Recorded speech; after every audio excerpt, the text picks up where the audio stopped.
welcome to Tocca Talks, Judith Caspari. Hello, thank you so much for having me, Victoria. I am really excited to talk to you because, for several reasons, but one, because you're a real up and coming superstar of German musical theater.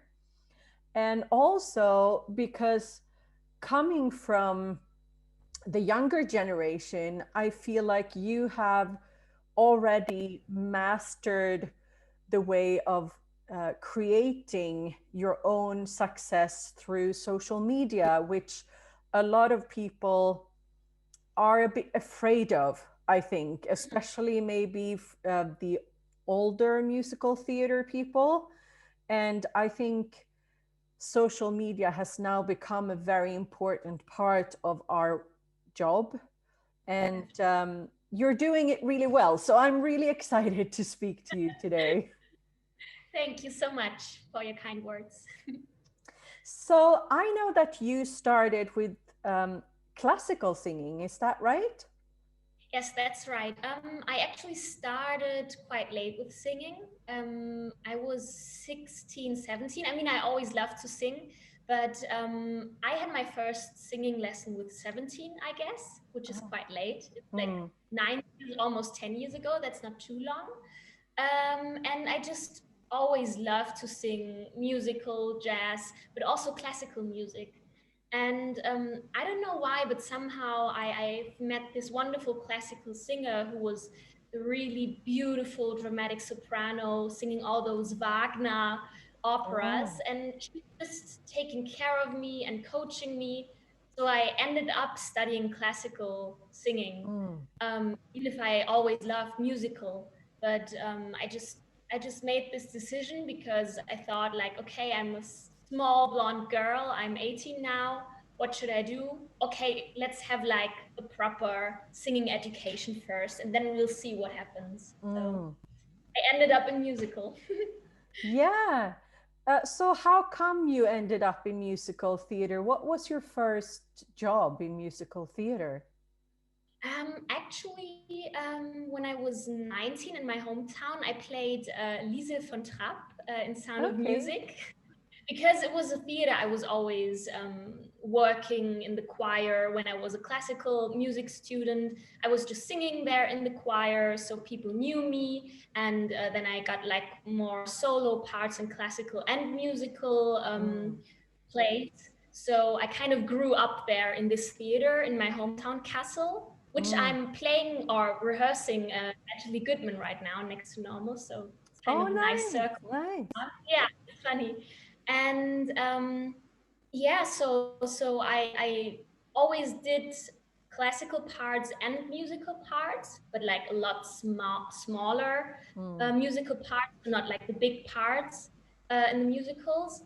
And I've worked in Gelsenkirchen. It's like a smaller town in Germany, in an opera studio next to studying opera singing. So I ended up doing classical roles such as Papagena from Magic Flute, but also Fiddler on the Roof and like those smaller musical parts. And I kind of realized that I just love acting and just love interacting with people on stage, not thinking about the singing or the Right. technique. And it's so fascinating with classical singing. So please don't get me wrong. I love classical singing. I love bel canto technique, but I just felt that I couldn't really interact because for me personally, I always had to think about my position, about my support. I don't have. Yeah, you want to add something or? Yeah, because this is really interesting because I had the exact same feeling. I started out with classical singing when I was Mhm. really young, and I studied opera, I studied classical singing, and my singing teachers really wanted me to go into opera and classical singing because they're like, you have the voice for it, this is what you should be doing, um, you know but my heart was never really there because of the acting. I really loved the acting, and I felt exactly what you're describing now, that the acting was always secondary to the singing in opera, because the technique and the perfect voice and the perfect singing was always prioritized over the acting. And there is Yeah. nothing wrong with that. It's just a different kind of um, art, you know. But Yeah. I saw my first musicals in London at the West End when I was maybe 11, 12 years old. And one of my first shows that I saw was The Phantom of the Opera. And I died. Like, it was like, I decided there and then that I am going to play Christine. When I'm older, I'm going to do Christine in Phantom of the Opera. That was it for me. Mm. And since then, I've only been interested in musical theater and the acting part of it. Although coming from a very strict classical training background, uh, quite a lot of times my directors still to this day tell me to like stop thinking about the singing. You know, you are like, you don't have to think about the singing, your singing is fine now, like focus on the other stuff. But I think, do you agree that it's still something, when you've started with classical singing, it's just in you somehow? Yeah, I think also supporting wise and just like kind of the support of your voice you have, and also the styling, like the phrasing, like you. I mean, I think the both of us are really able to just sing musical in a very musical way and not really in a classical way.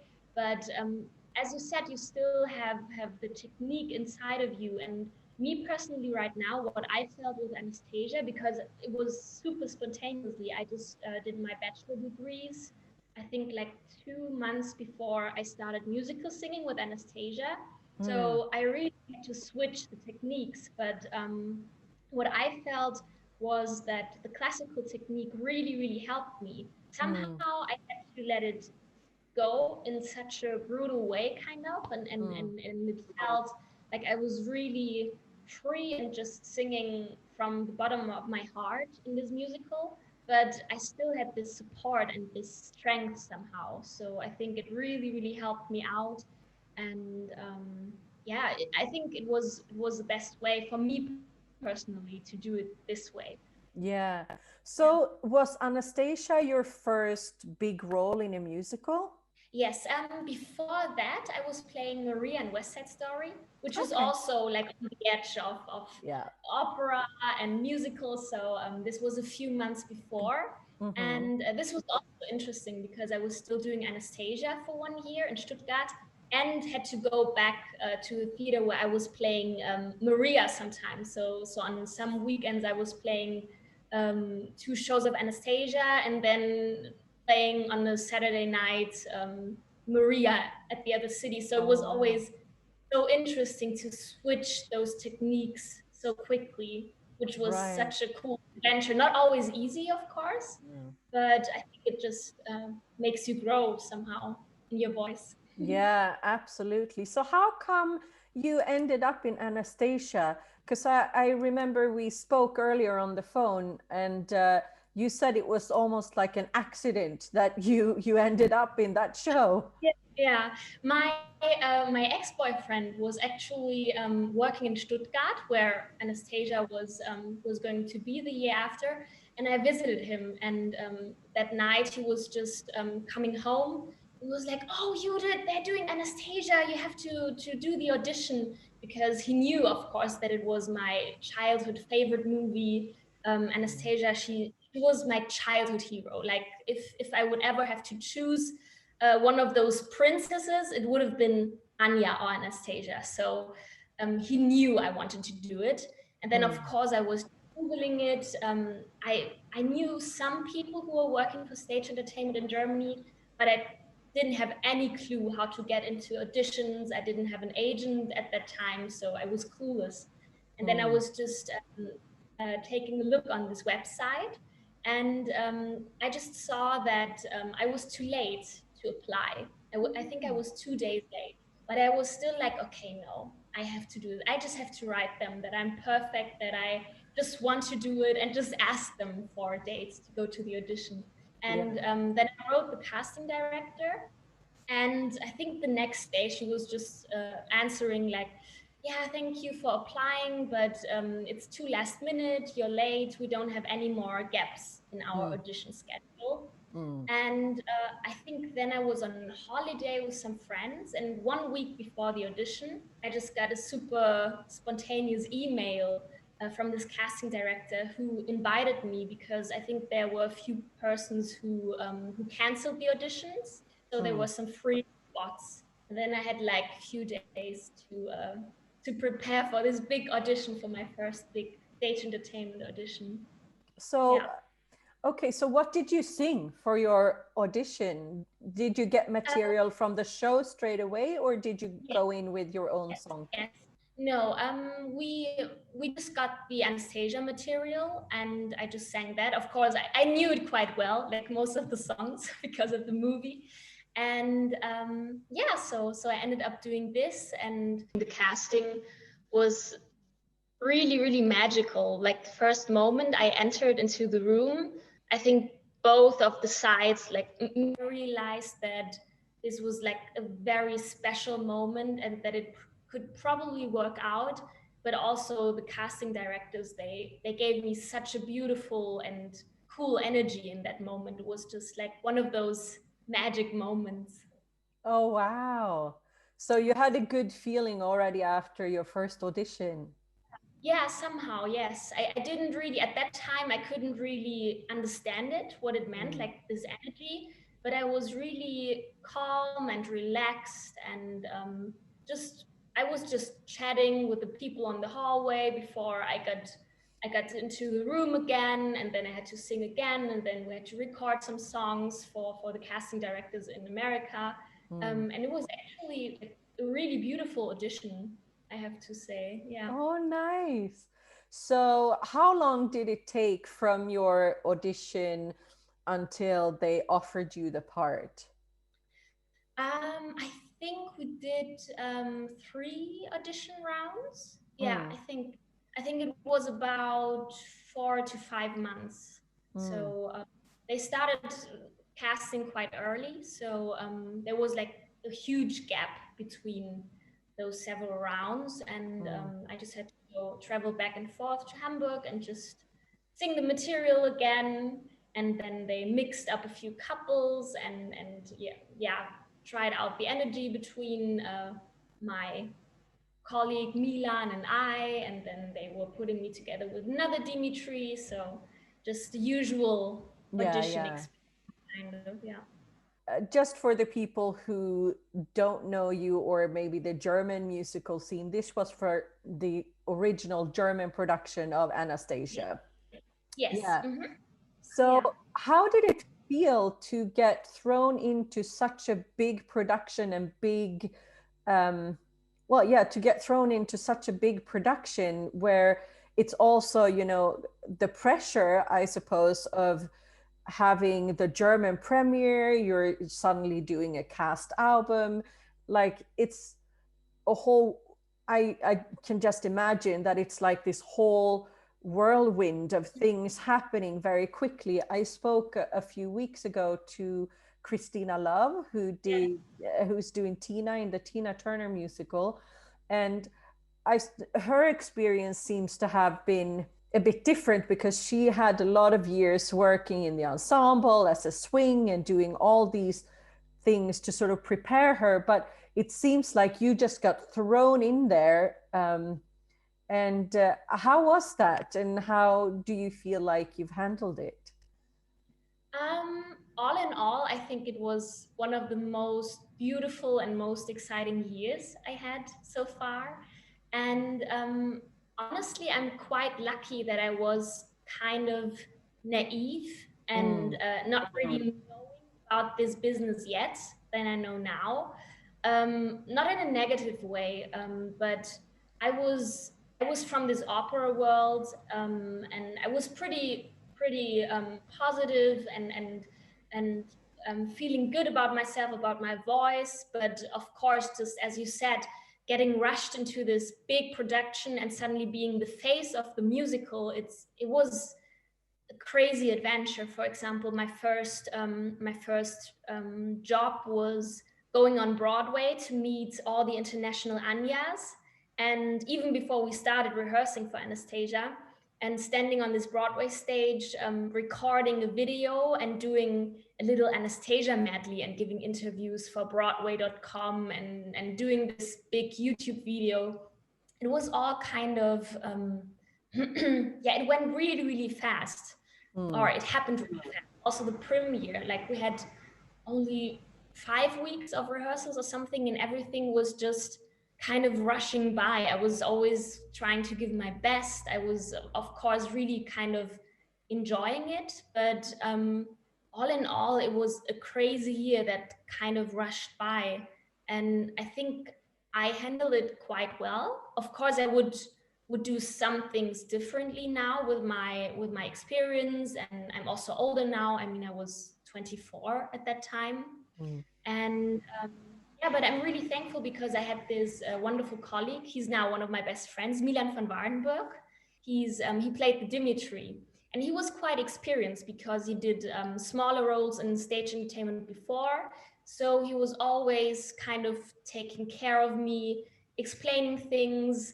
He was helping me out with interviews, helping me out like how I have to interact with my fans, and was kind of my best friend and mentor at the same time during Anastasia. So I definitely also got incredible support by my friends and colleagues during Anastasia, I have to say.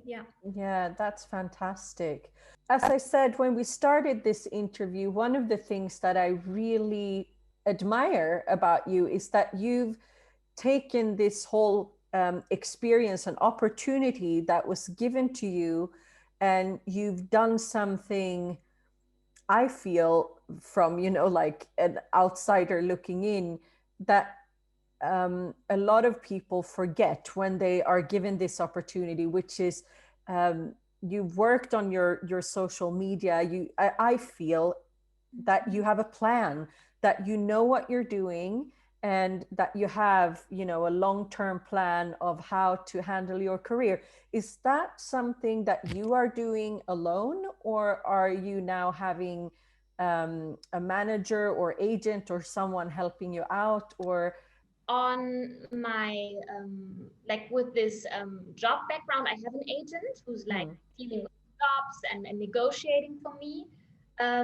But for social media or like my internet presence, I don't have any assistant, any manager. And I honestly have to say, I'm not really planning it. It's funny that you're saying that, because I always have the feeling, oh my God, my Instagram feed is super messed up, and there are always like people who are really planning their content, who are always putting those nice filters on it, and it all looks kind of the same and tidy. And I have the feeling when I post stuff, I'm not planning it at all. I'm just posting it because I have the feeling in that moment that I can probably bring joy to the people.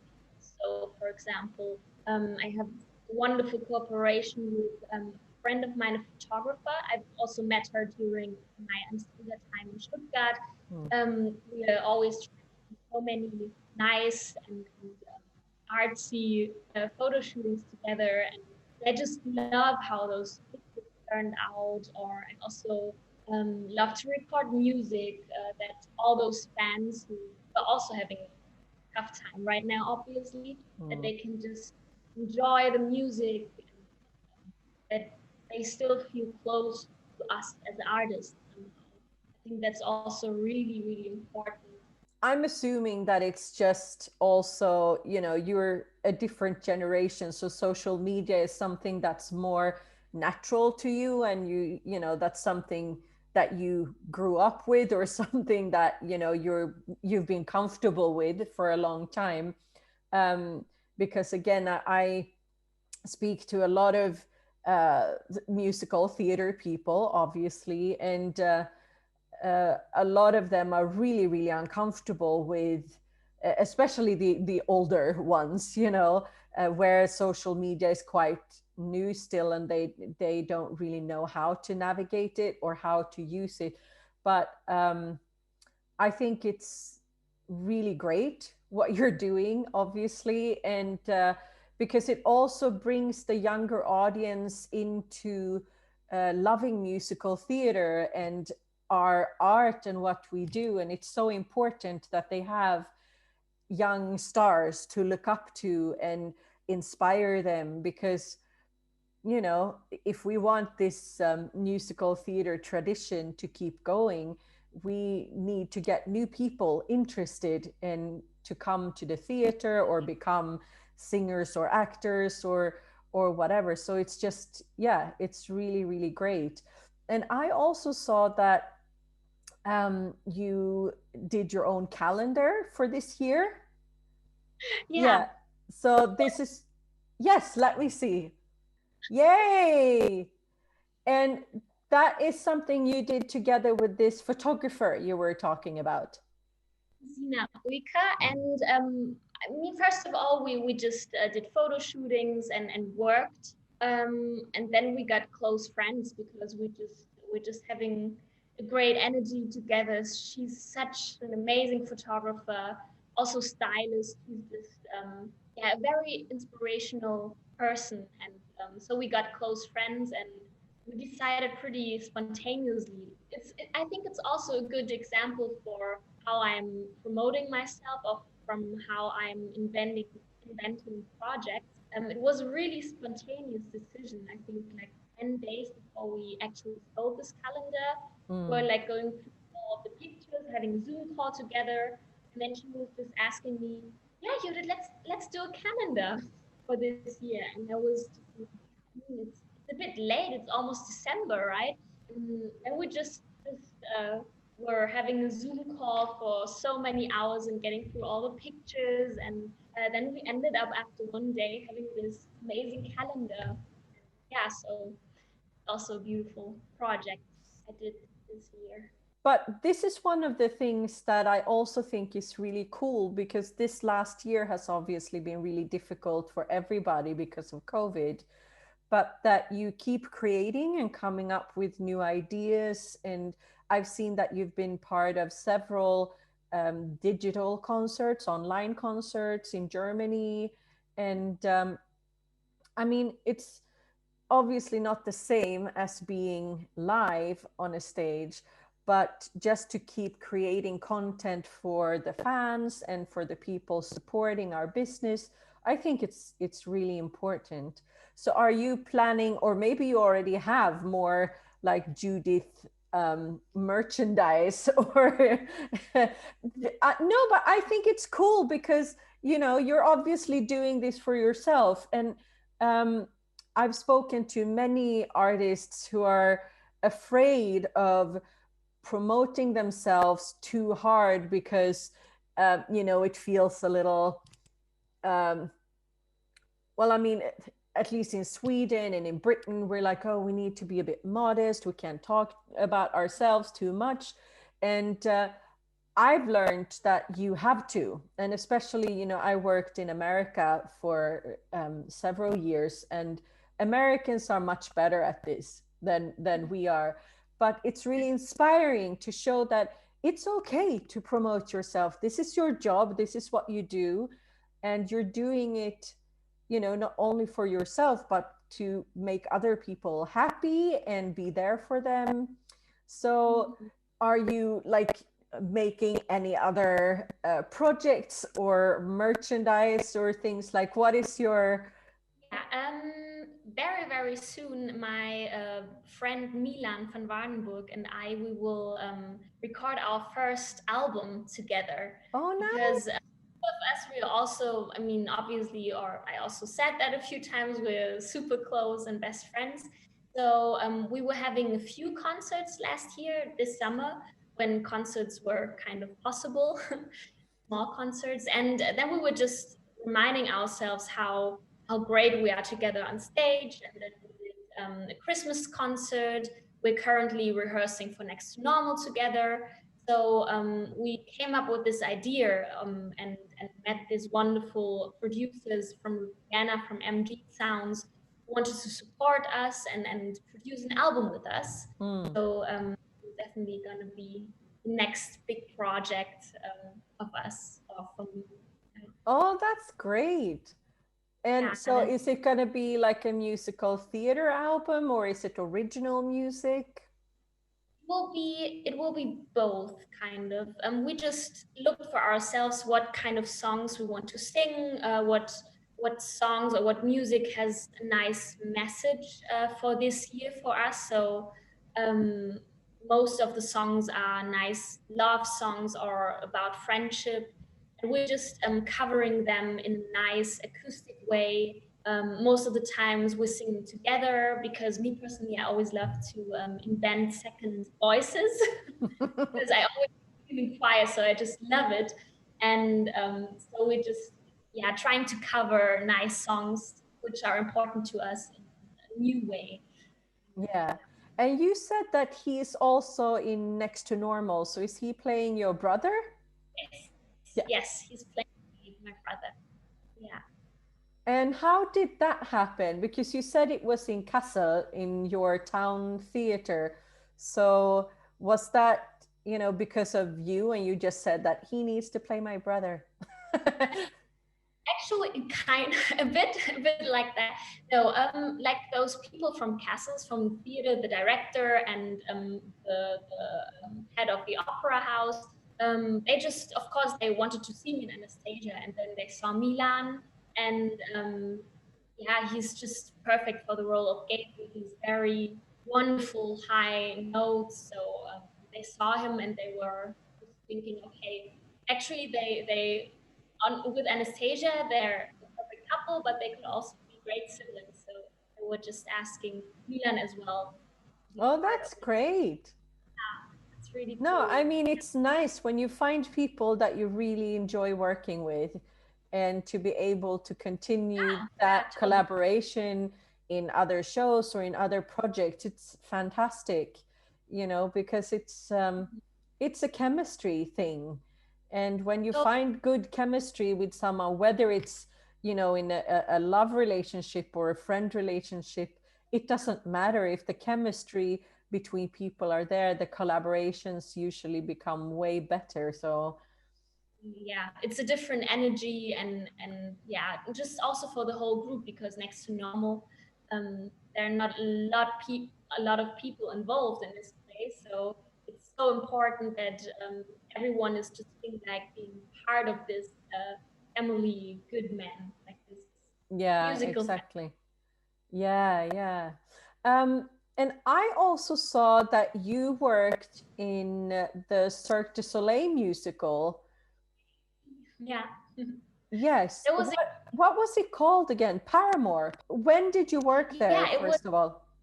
I think it was about 1 month or 3 weeks after Anastasia, and it Mm. was really spontaneous. I think 1 week after we had our last show of Anastasia, I was actually having plans of moving to Cologne and just settling down for a bit, working on my master's in opera singing, and then I spontaneously got invited for this audition for Paramour.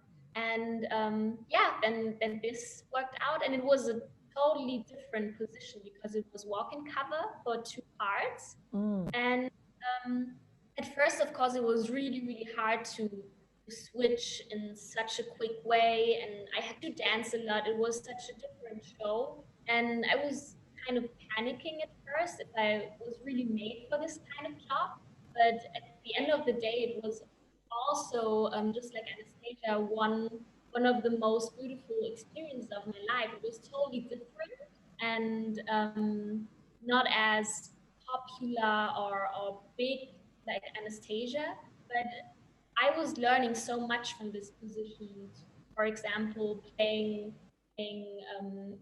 two different roles during one day, or even if it wasn't really playing, but just supporting the first cast and being there for them and showing them support and giving them good energy, even if you didn't have to play. Just going through the theater and always kind of showing up. And this was also a really, really good experience, because when you're kind of this shooting star at first, of course, you're having such a high level. And this Paramour job kind of grounded me again, which was really cool, I think. Yeah. Did you have, do you have a lot of dance training? Not at all. I have to say, I have to be honest. In opera school, I don't know. Yeah, we just had those normal dances, like those formal dances, like waltz or other dances. But I've never did ballet or jazz dance, for example. I always wanted to do it, but somehow I missed it as a kid. So it was super hard to start when I was a teenager. I mean, I always liked to dance, but I never had any skills or technique. So I really had to It's learn just it. And funny that you say that because from the clips that I've seen from Paramour online, you look like a dancer, like you have a dancer's body and the way you carry yourself. No, because I saw a clip where you have flying training and oh, yeah, and your position and for that, like you look like you know what you're doing. And normally a person with absolutely no dance training would not know that, but it feels like um have you done any other sports or something, like because it feels like you have very good like body control. that's funny. Thank you. First of all, I love to do yoga. Of course, I've practiced some dancing when I started with Anastasia. But I think probably I'm always good at copying those moves, but Mm. never really having the moves in my body perfectly like a dancer. But probably I'm okay at copying moves or at just pretending I was a dancer. Maybe, I don't know. Well, That's funny too. sometimes pretending is the best way. I remember I saw either it was a Hollywood actress or a singer, someone who, and they asked, what it's like to walk the red carpet for the Oscars or something like that. And how do you prepare for that? How do you, because it's a very, crazy experience to do it.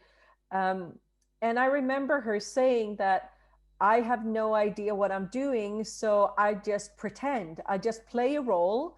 Like now I'm going to play the superstar on the red carpet and I play a role and I do it.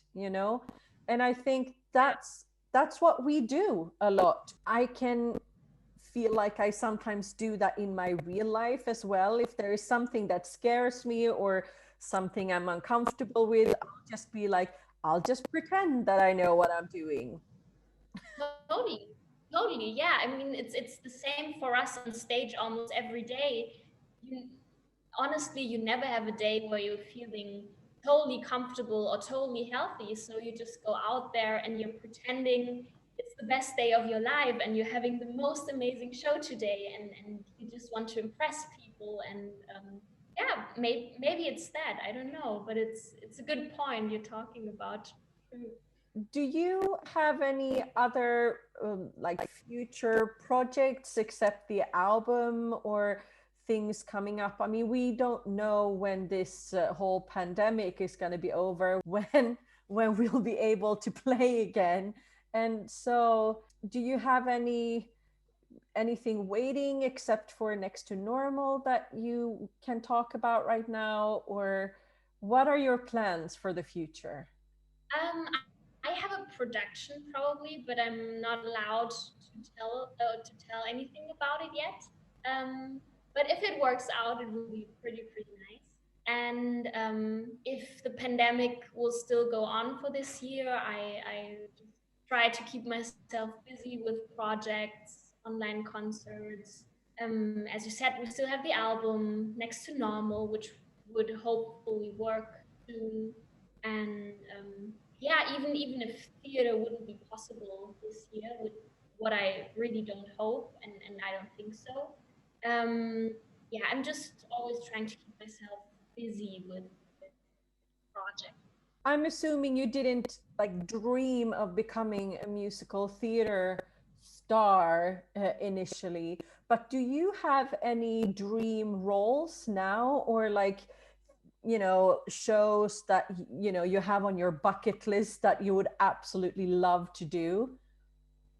Yeah, I definitely have that.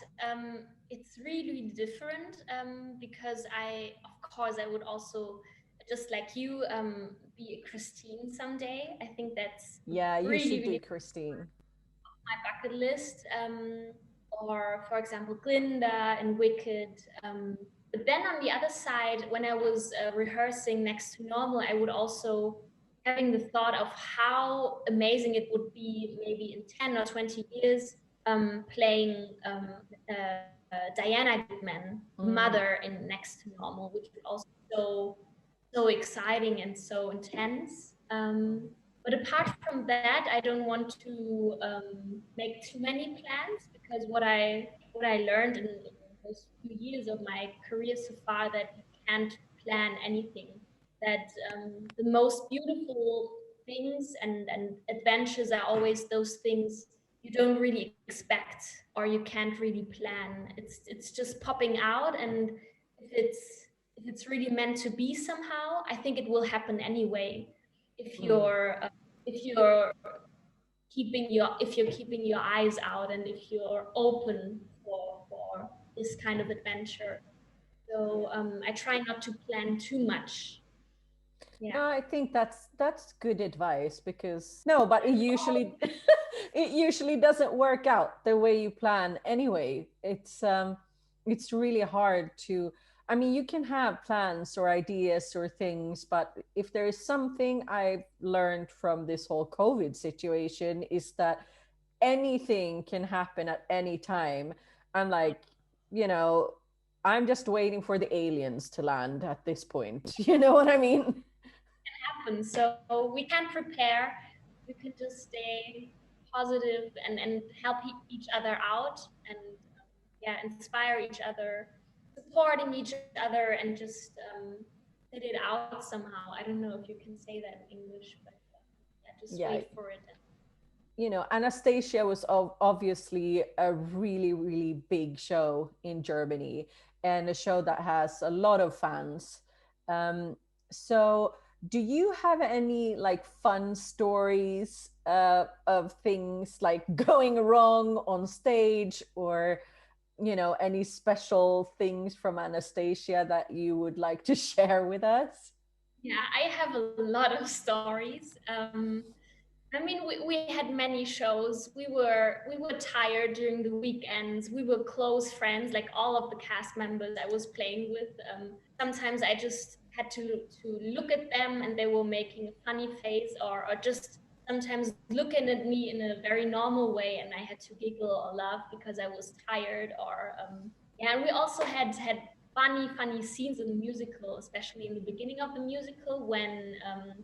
Dimitri, Vlad, and Anya when they're traveling through Russia to get to Paris. And for example, during Learn to Do It, the song where Vlad and Dimitri are preparing Anya for her big part of playing Anastasia, she's doing this rap kind of, like she's standing there and at the end of the song and she's singing, "Ich habe ja das Stroganoff, der Sam war die Tante schwamm, der Onkel trank der Raffellein, blah, blah, blah, blah, blah." And it's really, really fast. And it worked out every time. I think I was playing around 300 shows or something during that year. And it worked every time until the show during the last week or something. And I was just having this thought, like in this second before this rap or this music started, I was just thinking, oh, I never did a mistake here. And then suddenly I started doing this rap, and it's super famous because everyone who knows the movie, of course, they also know this text and those lines. And I just totally freaked out because it's also kind of a cappella. It's like big final of the song, and I was just laughing so hard afterwards with my colleagues during the song in the final, because it always worked out. And that one time I was just totally losing it and just doing blah blah blah blah blah blah blah and repeating some text all over again. Oh. Yeah, yeah. So that was a quite funny story. And yeah, sometimes you're just trying to cheer each other up with small games or challenges during the shows. I mean, you know that kind of Yeah. probably, just to keep your energy. But then, of course, sometimes it also can just go wrong when you're too tired or it's just too much. So then you just have to laugh sometimes. Yeah, but it was such a cool and nice, funny time. Yeah. Yeah. No, there are several very, very funny stories from all of the people that I've interviewed. So for anyone who wants to hear more, maybe I should do like a video where I just, like edit together all the crazy things people have done on stage. Or something. And Yeah, maybe best of. Yeah, some. I had an interview with Fred Johansson a couple of weeks back where um, he told me a hilarious story of how he tried to pull a prank on Glenn Close in Sunset Boulevard on Broadway. It was amazing. So, yeah, people do crazy things. I've heard stories about people playing wink murder on stage in the West End.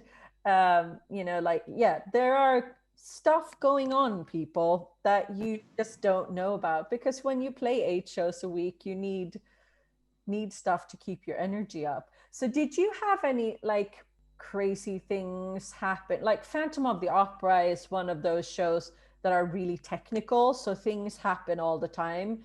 Like the boat getting stuck or things happening. I yeah, people have heard this story, so I'm not going to tell it again.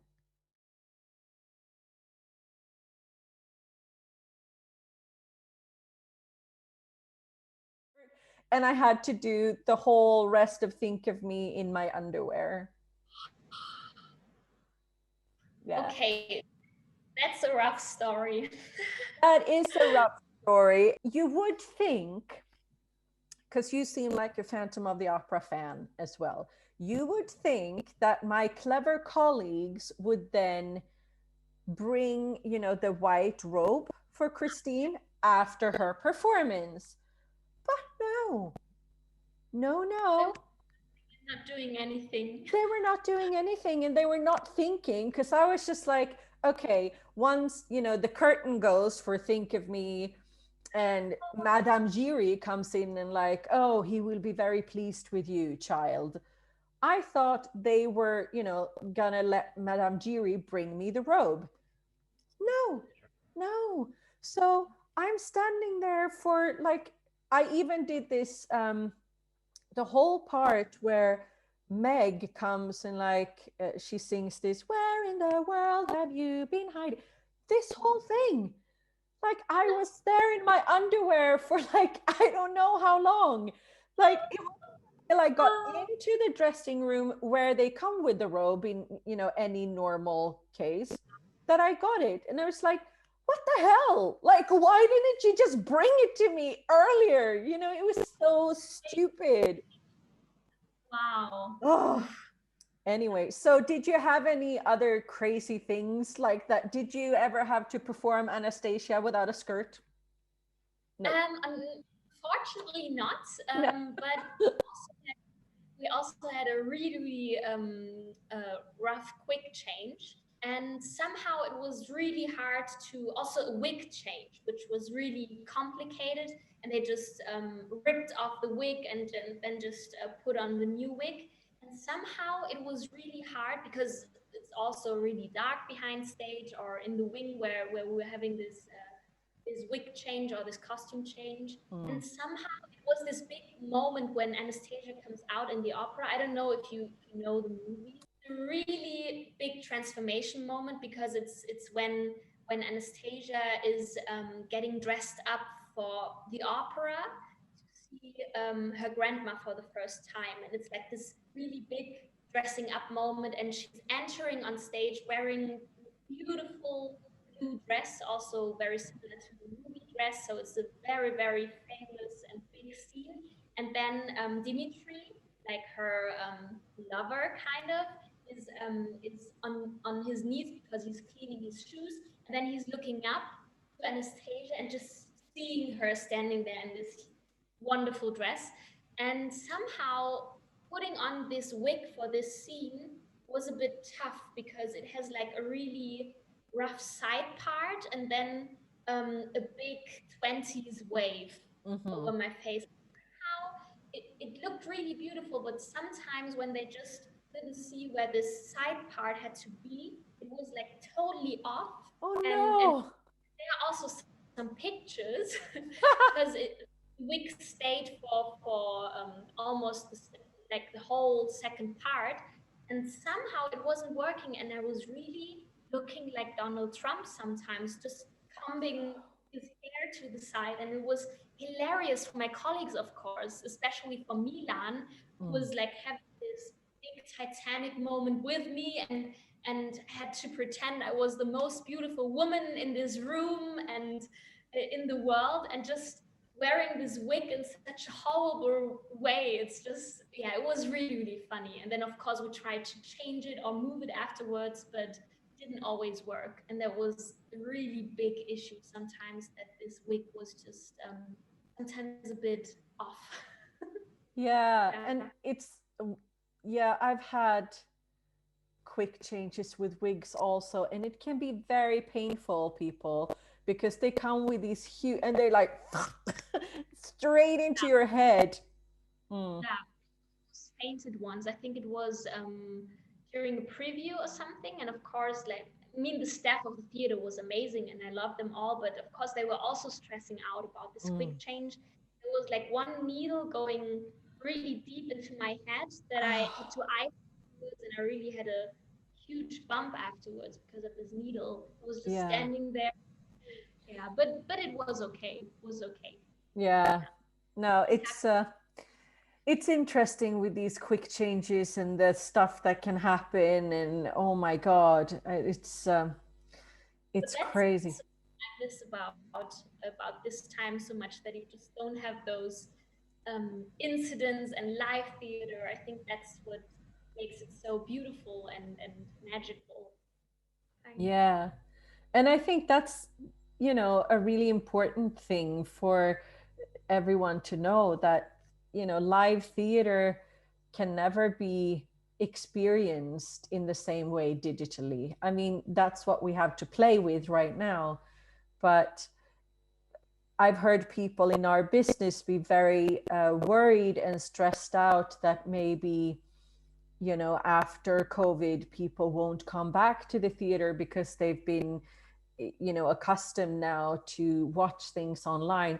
But I don't think that we have to be afraid of that at all. I think people are going to run to get tickets to see things live, and experience things for real once we can actually do that again. What do you think?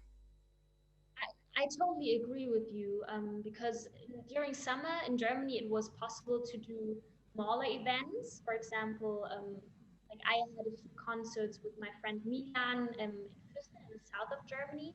In And Füssen, I played. oh, I was I was in Ludwig in Füssen. That was one of my first big jobs. So I was actually there for the very, very first show that ever played in that theater, because it was brand new when we moved in for, I mean, it was built for Ludwig. So yeah, I played Sissy there. Yeah.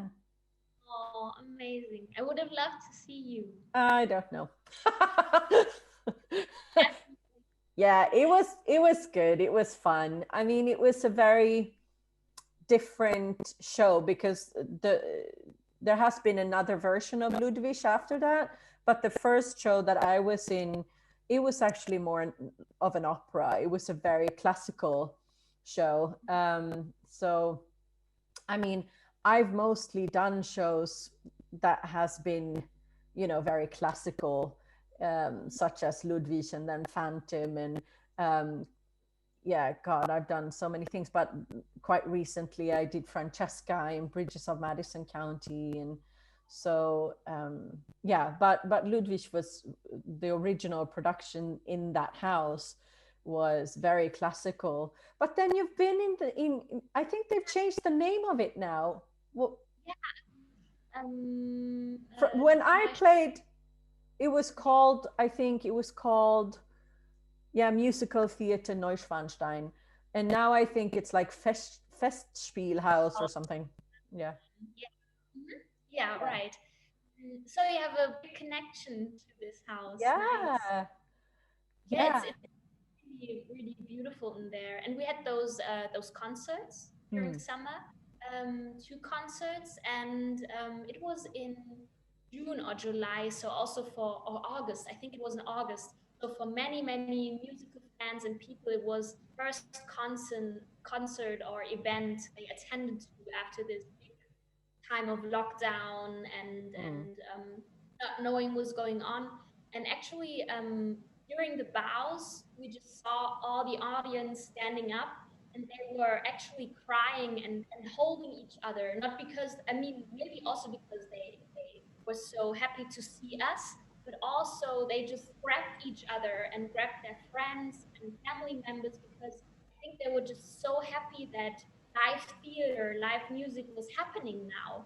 Hmm. And this moment was just one of the most beautiful moments we ever experienced. Just seeing this audience being so thankful about this event and about this happening of live theater. So, as you say, I think people still feel that magic and this special thing about people standing live on stage, um, living their roles and giving them emotions. It's something you can lightly show in a video or, for example, on Instagram, but it's not the same, and it doesn't go as deep as it does when you're in this theater having this live experience. So Hmm. yeah, I totally believe into live theater just as you do. Yeah. Well, I'm really excited that you wanted to be part of this interview show. I hope that we can get a whole lot of people to come here and watch this and everything else that we're trying to do with creating this international platform for musical theater.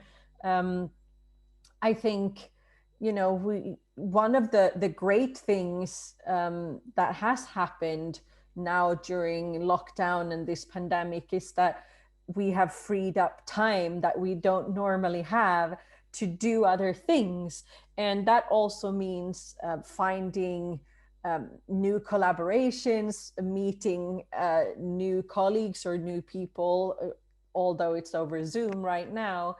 But I'm very, very excited, and I'm so grateful and thankful that you wanted to come and talk to me on the show. So, big, big, big thank you to Judith Caspari. Thank you. So much for this nice talk and for having me.